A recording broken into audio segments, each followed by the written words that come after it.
Let's start, though, by talking about Ole Gunnar Solskjaer. He wants to excite fans. He wants to get back to winning trophies. It's a big ask in the first few months of any manager's career.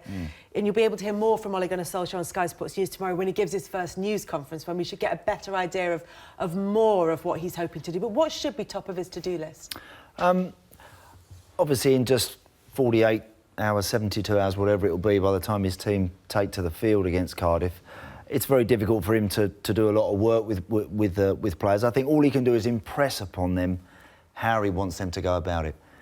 Be brave, be ambitious in possession, play with some freedom. The players that you want to play with freedom, give them the platform to do that, and make them believe that this is the way that we're going to do this. We're going to make this work by being just like his Manchester United when he was a player there, Kelly. Just going for it, and whatever happens, we are just going to stick to this belief that we're going to attack, we're going to excite, we're going to be brave, we're going to be ambitious with when we have possession of the ball. And I think in the first couple of days, that's not what else he can really do. You can't get bogged down with too much tactically. It's not about that. It's about lifting spirits, getting smiles on faces, and getting those boys believing that the future is going to be a bright one. He already has that rapport with the Manchester United supporters. How then does he get that out of the players in such a short space of time before their first game? Yeah, I think the one big thing is the fans are going to be excited. Seeing one of the old faces back. Obviously, there's been, like Andy said, a lot of doom and gloom within the club, a lot of speculation. That's put aside now. The new manager comes in, a freshness. And I think, quite rightly, like Andy said, he just needs to, I guess, allow the players to just be themselves. You know, looking from the outside in, it looks like the players have been, I guess, a little bit held back. You know, I don't know whether it's by the pressure the manager's putting on them, obviously the pressure of the club, but just release them to go and have fun, to go and express themselves. And I think the fans will be on side. That's a big thing going into the game. There's going to be a lot of excitement, and I think the players can feed off that.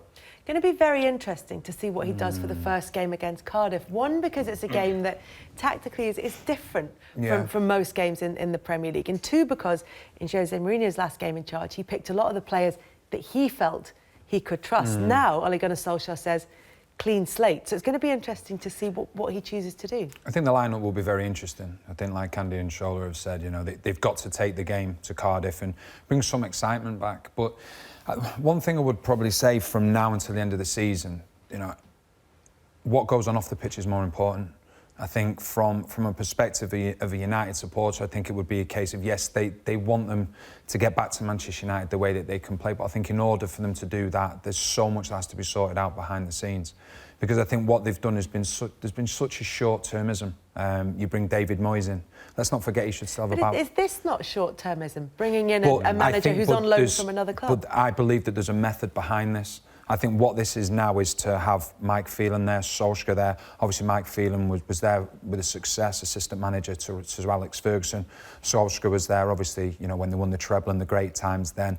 And I think this is a case of steadying the ship while the work can be done behind the scenes. Because I don't care who you bring in at the moment. The way that the club is, I think there's such a big disconnect that whoever you bring in to the football club at the moment, I don't think they have the tools to be successful. I think there's been a scattergun approach in players that they've brought in. When you see Manchester City signing players, when you see Liverpool signing players, Tottenham signing players, obviously they haven't signed anybody recently, there's a method behind it. It suits the identity of the football club. There's a reason these players are being brought into the football club.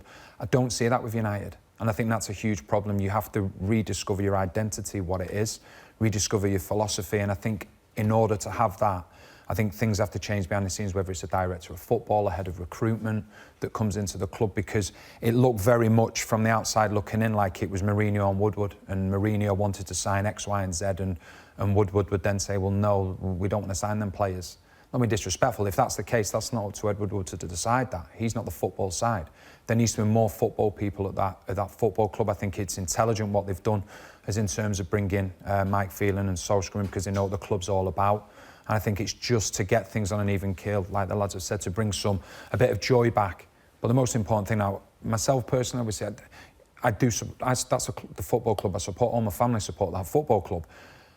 I don't care whether the club finishes 17th or 15th. I'm really not bothered. It's not about this season. It's about changing things behind the scenes to make sure the new manager that comes in doesn't have the problems that have occurred time and time again, because it can't all be the three managers' all fault. It's too much to be a coincidence. It has to be deeper than that. Has Manchester United fallen behind then? Is it become very quickly a quite old-fashioned way to run the club, where you have a manager who looks as though he's in charge of recruitment with a money man behind him, rather than having that go-between and that overall vision? Yeah, I think if you look at Liverpool over the last few years, they get all their work done early, and each window they seem to have their boys done and dusted. They come through the door almost like the second the window opens. Jose was constantly flicking stuff out into the press about his need for more, his want for more, and not getting option one, not even getting option two, maybe not even option three. Everything felt like a battle, didn't it? Everything felt like and that's what it looked like. It did. It felt like it was a bit of a war. So I think, look, a modern football structure, clearly, City, I've said on this programme before, don't sign too many players, and they don't get them wrong too often. They spend the money. They spend big money by numbers of players. But they don't get them. They don't seem to be getting too many wrong, Kelly. Most seem to come through the door and do very well. Liverpool have done exactly the same. And recruitment is everything to managers nowadays. It is so important. It really is. I mean, how great a coach you are, if you ain't got the players, you're going to find it hard. And United need to sort that out, Dan. That's a structure, I think, and a way forward that they've got to get right. It's huge. I think one of the biggest problems has been, and I go back to Shaqiri signing for Liverpool. He's pushing now to be in that starting 11. Manchester United wouldn't have gone and signed him for relegated Stoke. And that's something that has to change. I look at the signings that have been made by the football club, not doubting the ability of the players that have come to the football club, but do they necessarily fit the direction that the club's going in? When your concern as a supporter is sometimes when players are signed, they are fantastic players, they're outstanding players, but if they're not fitting the identity, they're not fitting the direction that the club's trying to go in, then why are certain players being signed? And you start to think to yourself, is it Manchester United Football Club or is it Manchester United Business Club? And that's the concern, because Manchester United is traditionally, it's a huge football club. You look at the players that have been there over the years. I know times have changed, but they've had some unbelievable players there over the last 10 years. But first and foremost, it's been about what's going on the pitch. And I think it's become more of a business than anything at the football club. And that's a real shame, because they've got a collection of players that I think obviously at times have underperformed, but that's because they've been brought in with no strict role or rules within the team. And you've now got a collection of players from 4 different managers. And that's difficult for any player at a football club. Yeah, I said that at the start, isn't it? It's very much, you've had 3 managers in a short space of time. It's going to be for any club, I don't care who you are as a club, when 3 managers have got their own players in. Yeah. It's a mishmash of different types of player, types of philosophies, and I think it's going to be, like you say, it's going to take time for that to I guess get it right, get someone in that you want, and I think that's why they've brought Solskjaer in for the time being to steady the ship. So and I hope they are working behind the scenes to fix what has been very very tough time for them post Alex Ferguson. Yeah, you have seen Maurizio Sarri coming into Chelsea and appearing to make a difference. Players at the start of this season, you spoke to Chelsea fans and everyone was saying that they're enjoying what they're seeing a little bit more. Antonio Conte was very successful at Chelsea, but it appeared that the Chelsea fans were seeing something different, and it happened quite quickly. Unai Emery, since he's come in at Arsenal, has shown himself to have the Arsenal boys now look like they've got a lot more. In terms of team play and work ethic about them, rather than just Arsenal's beautiful game philosophy. Now, and I do think Ole can make a change reasonably quickly. Yeah. I do, because they are brilliant players. United have got that's a frustrating they've got some thing. serious boys there. And it's not like he's walking into Cardiff, where he was before. With respect, when he walked in there last time round, he didn't have that sort of quality. Well, he is going to be walking into Cardiff. Yeah, you're right. But he's got some proper players here. And surely that with a bit of encouragement and the right management, he can get something out of them. They need a direction. I think they need a direction, because I think when you look at that squad, like you've just said, and it's a great squad. It's a squad that's underachieving. There's some outstanding players within that squad, but there has to be a direction, and everybody's going in that same direction. Because I think the problem's been probably over the last few years at United is that you see the lineup. You don't know whether it's a back three, you don't know whether it's a back four, you don't know the system they're going to be playing.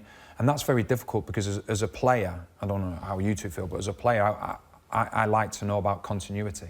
You know, we look at Liverpool now, yes, they can play a 4-2-3-1 or a 4-4-2 or 4-3-3. The identity never changes. The way that they're playing never changes. But I think with United, it was changing from week to week.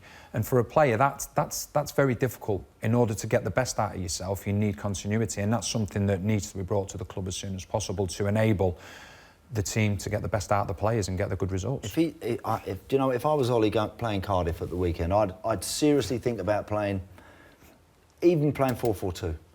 And I know that that's not a formation nowadays that a lot of coaches tend to go with. We don't see two up too often. But like, just, you can go to Cardiff. As a statement of intent, yeah, you mean? Almost as a statement of intent, to just say, listen, this is what we're doing. I know the back four ain't great. I know that one or two have had issues there. I'm not focusing on that. I'm focusing on what we have that is very good and very strong, and we're going to go for it.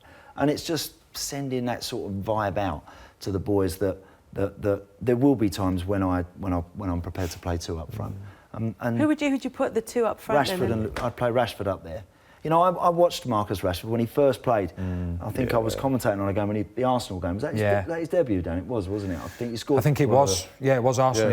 Yeah. Because then he went on a run. And he played down the middle, and he was such a breath of fresh air, and he excited everyone inside Old Trafford. And every time I've watched Marcus Rashford in a United shirt, he always feels like he's on trial. Unless I produce something unbelievable, I might not get a game next week, you know. The freedom has never been there for a young man to go and really show what he can do. Gareth gave it to him in an England shirt.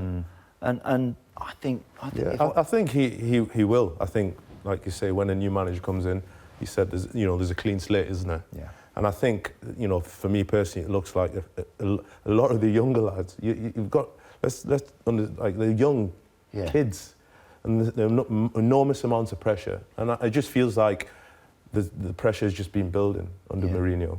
You know, the fact that, obviously the performance hasn't been there from the team. And you have to look at your senior players within that side, but it seems like the pressure has all been on the younger lads, for me, types of Rashford and Lingard. And I think with Ole going in there, he's just, I think he's going to instill confidence in them, because they're the future of Man United. And these are the types of players that you want to be, that excite, and you want to go out and then express themselves. If he played Rashford, Lukaku, Martial, Jesse Lingard on the other side, maybe a little bit half and half, and Pogba, Matic, and a back four, and just said to those boys, listen, have a look around the dressing room. What we got? Let's go that way, and let's be bright and be brave, and go and make things happen for the team. I can't see how things can't pick up pretty quickly. Against the best, obviously, you've got to have a little bit more. With respects to Cardiff, who have done well of late, they've shown that they can win games in the Premier League. But that is a game that United should turn up at Cardiff and frighten them. I think Mourinho, when you look at Mourinho, to a certain extent, I think he tried to look at the back four or the back three, whatever it was, and because he didn't have a tried and trusted centre-back partnership, which is what all your top teams have, I think there was a percentage of the forward players that actually had a lot of their forward instincts taken away from them. The amount of times, and I felt really sorry at times for the centre forward, whoever it may be, because he was left so isolated, because United were defending so deep, because I think there was this lack of understanding, because there wasn't this designated centre-back partnership. I think United have good centre-backs, but I think the biggest problem is they're all the same centre-back. Trying to protect him, wasn't he? That's essentially what he was trying to do.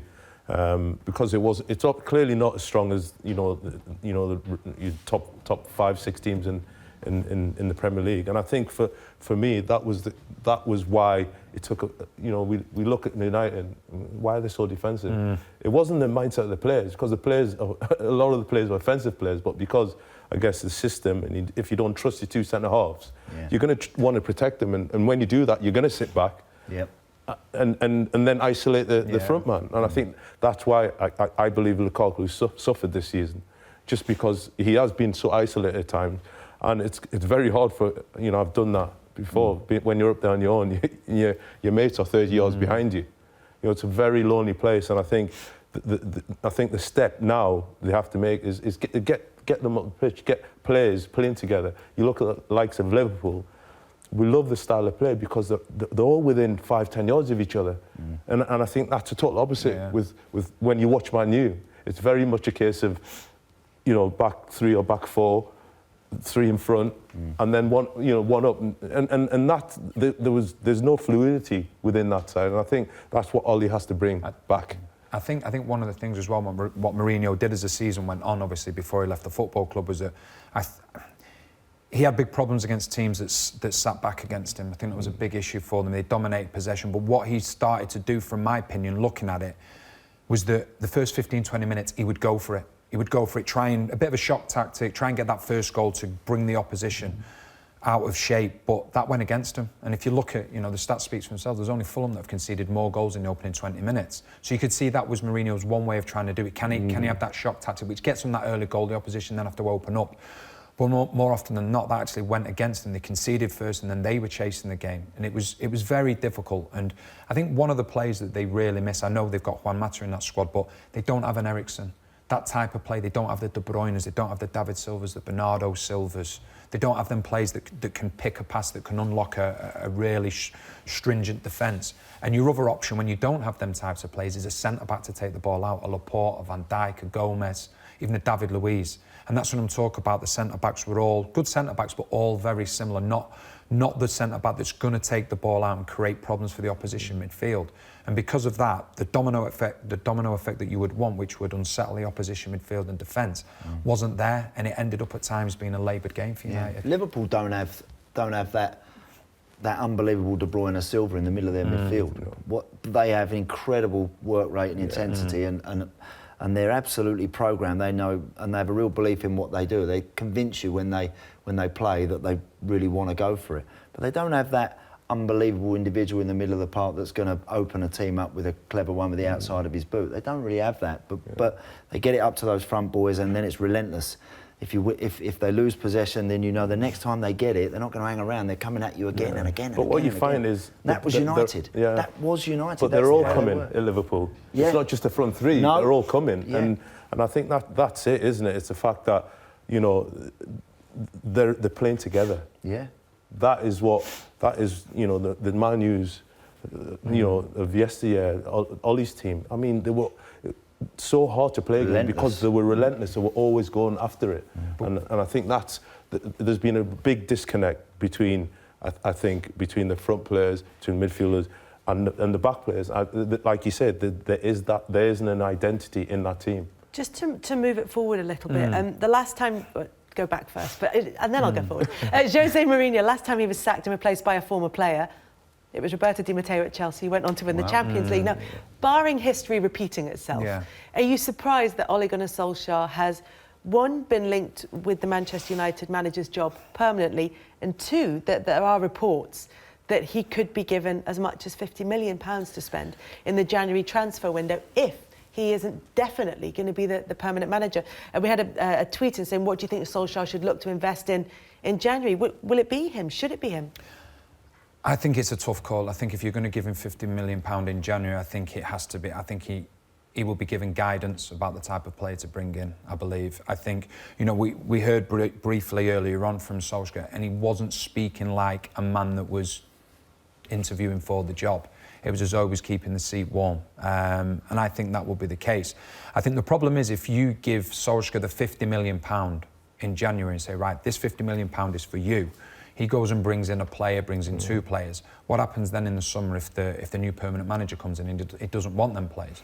So I think the likelihood would be is that I think between us four, we would probably look at United and say, right, this is the type of player that we need. So it doesn't necessarily have to be a player that Solskjaer's bringing in typically himself. I think it will be a play that the club actually requires, or someone they've been linked with previously that will be good for any new manager that comes into the club. Or, a cynic may suggest, if they're already in talks with the man they want to be permanent manager, there may be input from him.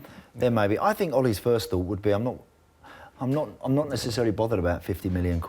Yeah. Let me get more out of what I've got. Yeah. I think that he can get more out of what they have. They have some very good players. And there's more to come. There's gears to find for those players. If the door is narrower between United and fourth place, come mid-January, towards the end of the month. If all of a sudden then you start thinking, right, top 4 is definitely on, it's feasible, we are making progress, there's been some early signs and positivity. If there's someone out there that you can go and get, by the way, £50 million nowadays, you know, it's an incredible amount of money. At the top end of our league, it's not. No. Who are they going to buy for £50 million? A defender, yeah, they could go and buy a defender that you'd like to think for that sort of money. Van Dijk was 70, I think. But there you go, you know, and goalkeepers are 70 million quid now, etc. Is that what you think they need? Well, if you were going to buy, if I was Ole, I wouldn't focus on that. I wouldn't focus immediately on the back 4. It is what it is. Get on with it, but focus on getting them United stronger going that way, and then that will take an immediate strain off those boys. Absolutely. If they go in the other direction with a bit more intent. We're talking about the Cardiff game. It is the first one. It's the one in which he can put a marker down and set his stall out as Manchester United's manager, at least for the time being. But they've got a good run now, Manchester United, of games that they would and should expect to win. If he is going to go on the front foot, it's the perfect time to do it, isn't it? Yeah, you're talking about the transfer fee. I think this next, few weeks will go a long way. And if he goes on an unbeaten run towards the end of January, it's only going to help him. His case to remain at the end of the season, and they might think, he's doing what we expected him to do when we signed him, and they might back him in January. But I think, like Andy said, it's very much you've got a good set of players there who have been underachieving. That's why Mourinho's left. He spent a lot of money on good players who aren't performing. So I think his job, quite rightly, is, what can I, get the best out of the players I've got? I've got enough here to challenge for the top 4, and I think those players, will want to prove themselves to the new manager. And I think if he can get that spark back, I think they will. I think they've got the quality to do that. But yes, they need to, change the way they play. And I think that will come down to Ole, giving them confidence. And I think that's what he has to do immediately. They've also made that change, Kelly. Clubs, they do that. They sack managers when there's a run of fixtures coming up where they think the new man can go in there and can get a bit of a lift, and there's a chance to put some points. I mean, look, even though things were tough for Jose, if Jose had probably been in charge for these next 6, he'd have probably won most of them himself, probably. But clubs do that. They pick the right moment to put the new man in the job, to give him an opportunity to get off to a flying start.